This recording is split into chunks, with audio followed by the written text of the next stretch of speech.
Hello everyone, welcome to my channel. आज की video में हम वैदिक काल के बारे में जानेंगे। चलिए वीडियो स्टार्ट करते हैं। वैदिक काल भारतीय इतिहास का एक अत्यंत महत्वपूर्ण काल है, क्योंकि इसी समय भारतीय संस्कृति, धर्म, दर्शन, समाज और राजनीतिक व्यवस्था की नींव पड़ी। इस काल का नाम वेद से पड़ा है, क्योंकि इसी अवधि में वेदों की रचना हुई। वैदिक काल की समय है लगभग 1500 ईसा पूर्व से लेकर 600 ईसा पूर्व तक। वैदिक काल के प्रमुख स्रोत। वैदिक काल की जानकारी प्रमुख निम्नलिखित ग्रंथों से प्राप्त होती है: ऋग्वेद, यजुर्वेद, सामवेद, अथर्ववेद, ब्राह्मण ग्रंथ, आर्यनक और उपनिषद। वैदिक काल का विभाजन। वैदिक काल को दो भागों में बांटा गया है। पहला, प्रारंभिक वैदिक काल, जिसे ऋग्वैदिक काल भी कहा जाता है, और दूसरा, उत्तर वैदिक काल। प्रारंभिक वैदिक काल। प्रारंभिक वैदिक काल का पहला चरण था। प्रारंभिक वैदिक काल को ऋग्वैदिक काल भी कहा जाता है, क्योंकि इसी काल में वेद विशेषकर ऋग्वेद की रचना हुई तथा समाज, धर्म और संस्कृति का आधार वेद थे।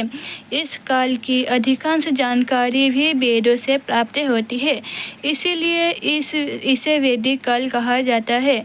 प्रारंभिक वैदिक काल का समय है लगभग 1500 ईसा पूर्व से लेकर 1000 ईसा पूर्व तक। इस काल का प्रमुख स्रोत ऋग्वेद है, जो विश्व का सबसे प्राचीन ग्रंथ में से एक माना जाता है।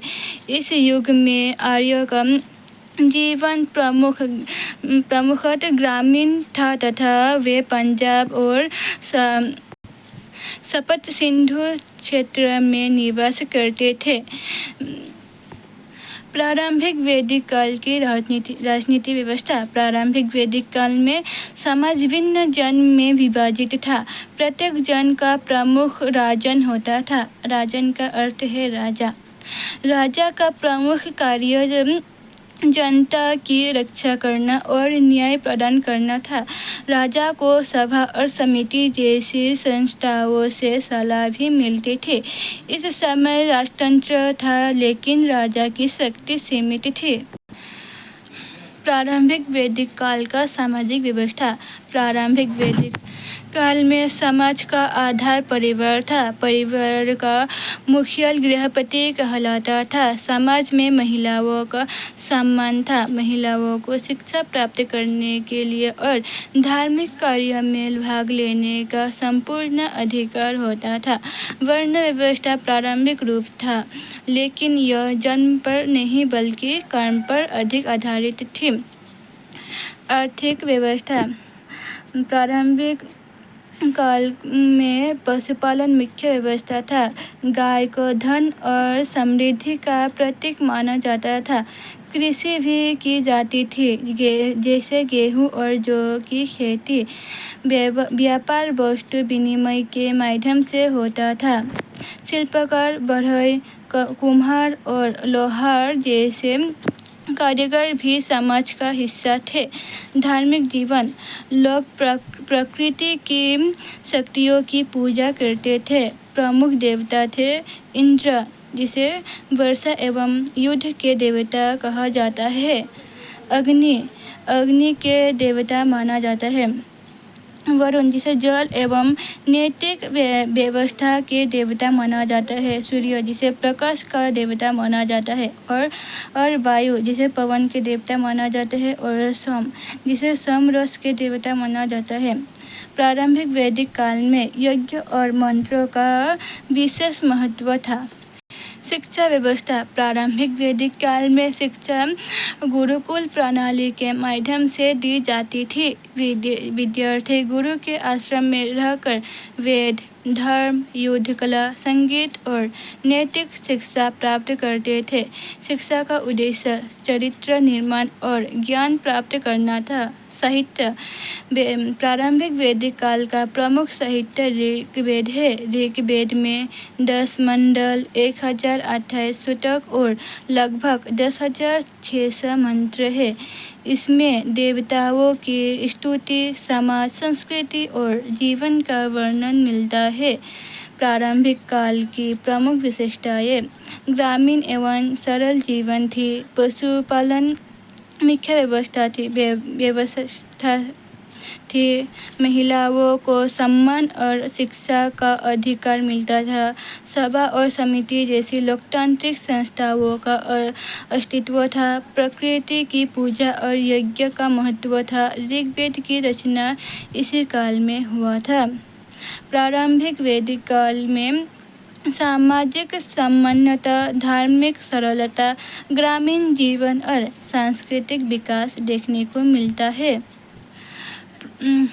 वैदिक काल का दूसरा काल है उत्तर वैदिक काल। उत्तर वैदिक काल वैदिक युग का दूसरा चरण था, जिसकी समय सीमा लगभग 1000 ईसा पूर्व से लेकर 600 ईसा पूर्व तक मानी जाती है।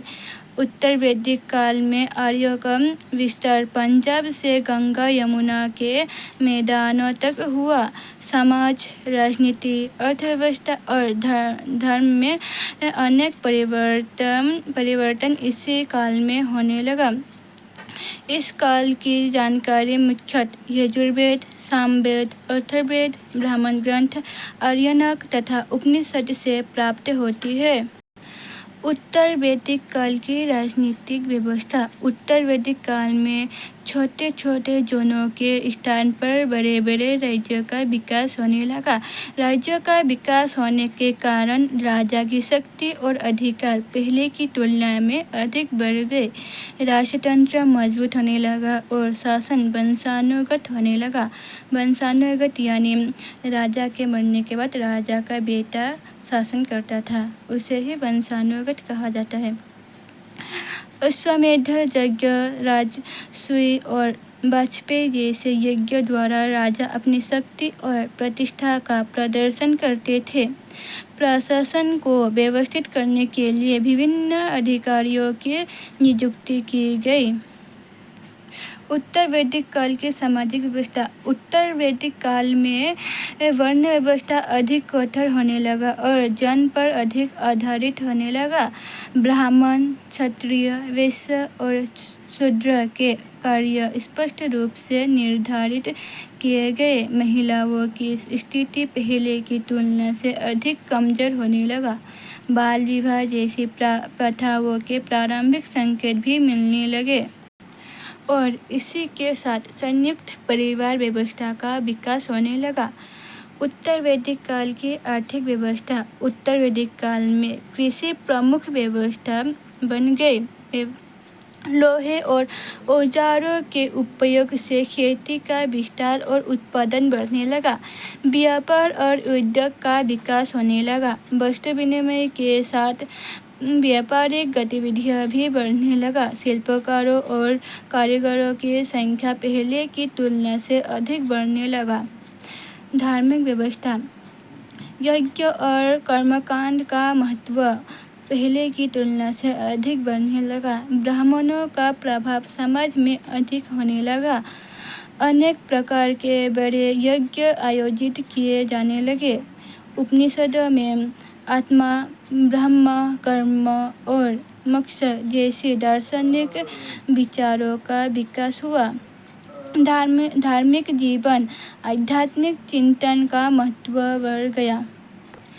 उत्तर वैदिक काल का शिक्षा व्यवस्था।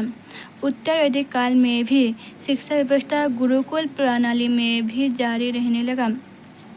वेदों के साथ दर्शन, व्याकरण, गणित, ज्योतिष और चिकित्सा की शिक्षा भी दी जाती थी।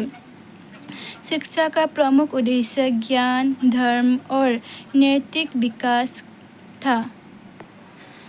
साहित्य। उत्तर वैदिक काल में निम्नलिखित ग्रंथों की रचना हुई: यजुर्वेद, सामवेद, अथर्ववेद, ब्राह्मण ग्रंथ, आर्यनक और उपनिषद। इन ग्रंथों में धार्मिक अनुष्ठानों, दर्शन, समाज और संस्कृति का विस्तृत वर्णन मिलता है। उत्तर वैदिक काल की प्रमुख विशेषताएं: राज्य का विकास होने लगा। राजा की शक्ति पहले की तुलना से अधिक बढ़ गई। वर्ण व्यवस्था का कठोर होने लगा। कृषि और व्यापार का विस्तार होने लगा। लोहे के औजारों का उपयोग होने लगा।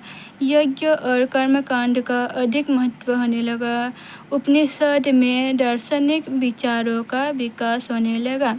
उत्तर वैदिक काल भारतीय इतिहास का परिवर्तनकारी काल था, क्योंकि इसी काल में राजनीतिक संगठन मजबूत हुए, कृषि और व्यापार का विकास हुआ तथा सामाजिक और धार्मिक व्यवस्था अधिक जटिल बन गई।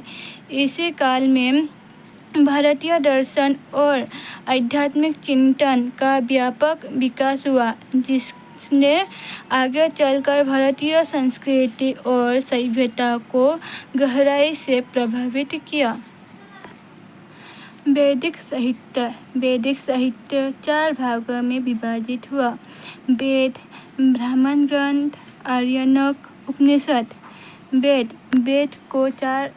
भी 4 भागों में है। 4 वेद है: ऋग्वेद, यजुर्वेद, सामवेद, अथर्ववेद। ऋग्वेद सबसे प्राचीन वेद है और इसमें देवताओं की स्तुतियाँ है। यजुर्वेद यज्ञ करने की विधियों का वर्णन है। यजुर्वेद में सामवेद में मंत्रों के गायन का संग्रह है। अथर्ववेद में चिकित्सा, जादू टोना, घरेलू जीवन तथा सामाजिक विषयों का वर्णन किया गया है। ये चारों वेद को अच्छे से याद करके रखिएगा, क्योंकि यहाँ से एग्जाम में कई बार सवाल आ चुके हैं। जैसे कि आपको ये चारों वेद का नाम दिया जाएगा और आपको कहेगा कि इन चारों वेदों को क्रमिक रूप से लिखो। और ये भी पूछा जा सकता है कि इन चारों में से सबसे पहला वेद कौन सा है? ऋग्वेद। और सबसे अंतिम या सबसे नया वेद कौन सा है? अथर्ववेद। इसके साथ ये भी याद रखिएगा कि किस वेद में किस बारे में दिया गया है। जैसे कि यज्ञ करने की विधियों का वर्णन किस वेद में दिया गया है। इसका आंसर क्या होगा? यजुर्वेद। या फिर आपको वेद का नाम दिया जाएगा और पूछेगा कि कौन सा यजुर्वेद में किस बारे में बताया गया है, तो यजुर्वेद में यज्ञ करने की विधियों का वर्णन दिया गया है। तो ये सभी वेदों को अच्छे से याद करिएगा क्योंकि ये बहुत ज़्यादा इम्पोर्टेंट है।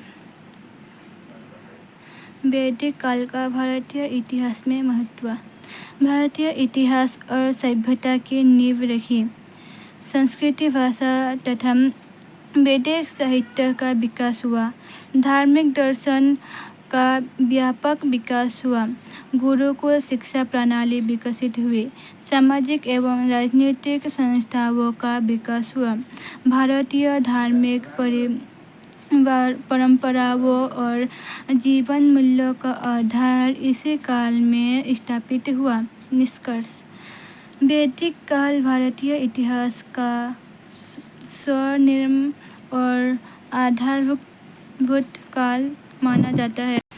इस युग में भारतीय संस्कृति, धर्म, दर्शन, शिक्षा, सामाजिक व्यवस्था और राजनीतिक संस्थाओं का विकास हुआ। वेदों तथा उपनिषदों में निहित ज्ञान आज भी भारतीय सभ्यता की अमूल्य धरोहर है।